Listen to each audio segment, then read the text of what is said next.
Y bien, ahora estamos con nuestros invitados internacionalistas. Francisco Belaúnde Matosian, que es abogado, pero es internacionalista, una persona que escribe sobre, tiene una columna en Diario 16, creo, ¿no es cierto? Y ha escrito varias veces en El Comercio, en fin. Y con el embajador Eduardo Ponce para conversar acerca de esta reunión que terminó el día de ayer, me parece, en Santiago de Chile, la reunión CELAC Unión Europea, CELAC UE.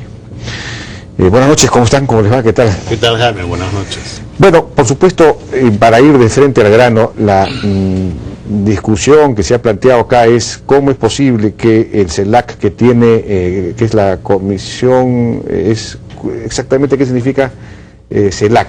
A ver, usted nos puede decir. ¿Ah? No, aquí no dice... ¿No? No. CELAC es, en todo caso, comunidad de estados de Latinoamérica y Caribe. Así es, todo lo que es América, menos Estados Unidos y menos Canadá, digamos, Era América antes Latina. El Grupo de Río ahora pretende ser una asociación de integración. Bueno, en su carta de nacimiento hay un compromiso con la democracia y de defensa de la democracia, defensa colectiva de la democracia. Y sin embargo hay la paradoja de que el presidente de CELAC es ahora, a partir de ahora entiendo, Raúl Castro, nada menos, que de demócrata pues tiene muy poco, podríamos decir. Bueno, hubo el episodio de Angela Merkel, que fue la única que hizo el gesto, digamos, digno, decente de no saludarlo, ¿no? Pero uno se pregunta, ¿qué está pasando? ¿Cómo es posible que esto ocurra? ¿Cuál es su opinión, embajador?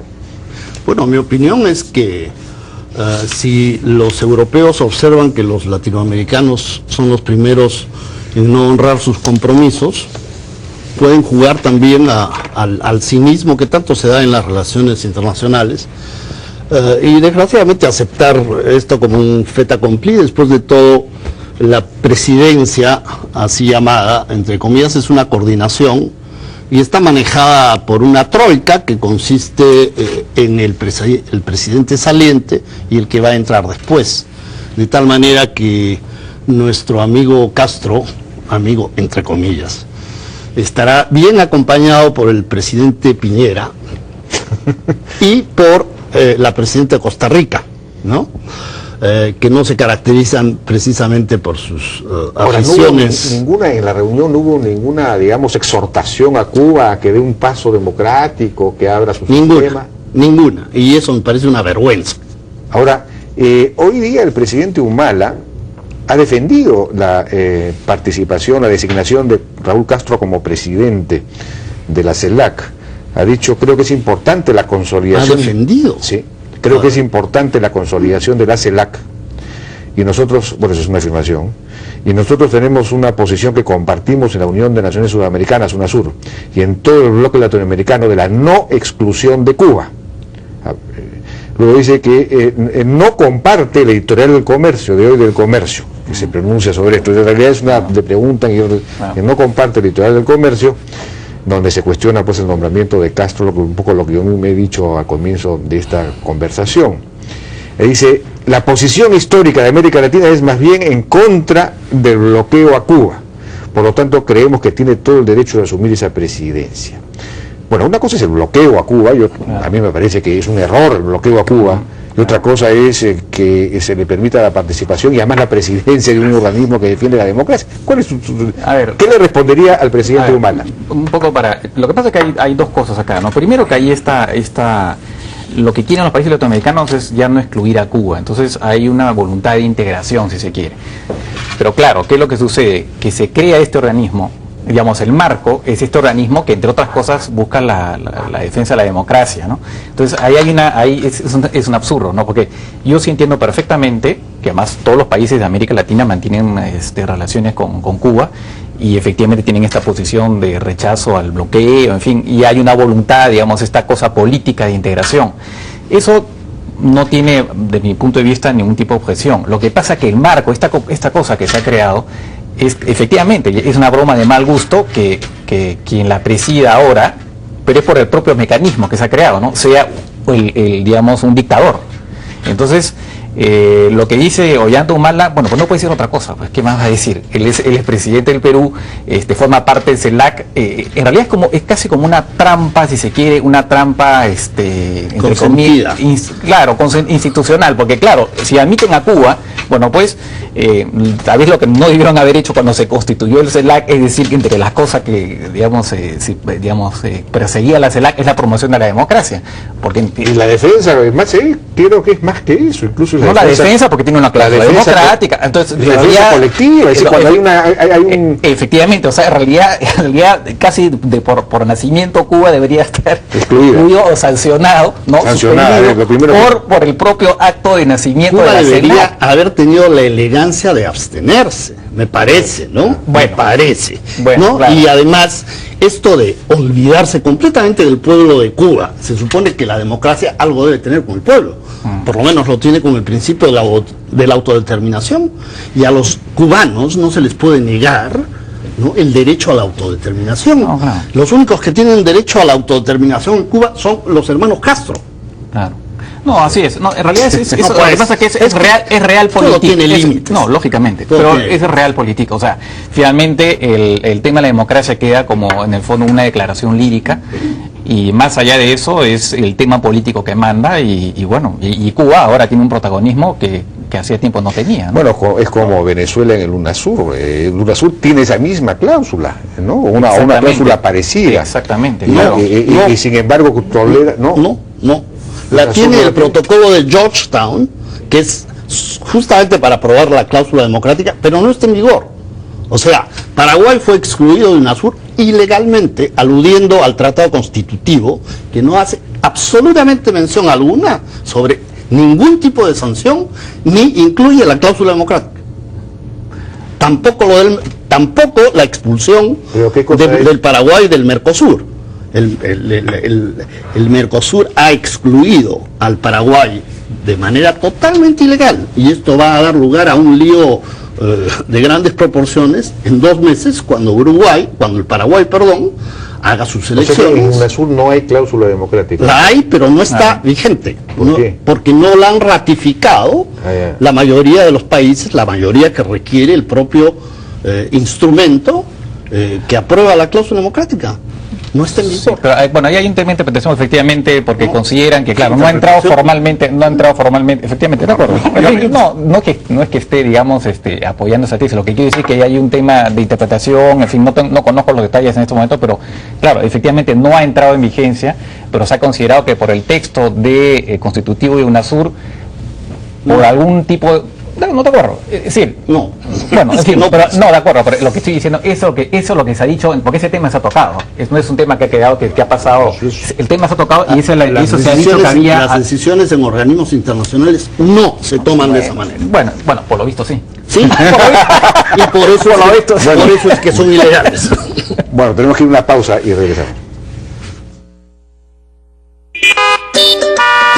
Para que todo esté bien, SOAT de RIMAC, el SOAT que encuentras por donde vayas, o también llamando al 411-3000. Preocúpate menos, RIMAC Seguros. Todo va a estar bien.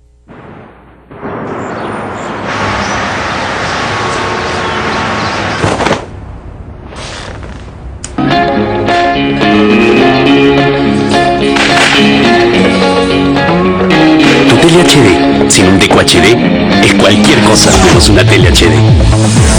Solo con el paquete de Movistar TV HD podrás disfrutar realmente de tu tele HD en alta definición. Y si eres cliente Movistar TV, obtén el paquete HD gratis por 2 meses, llamando al 1212. Movistar, compartida, la vida es más.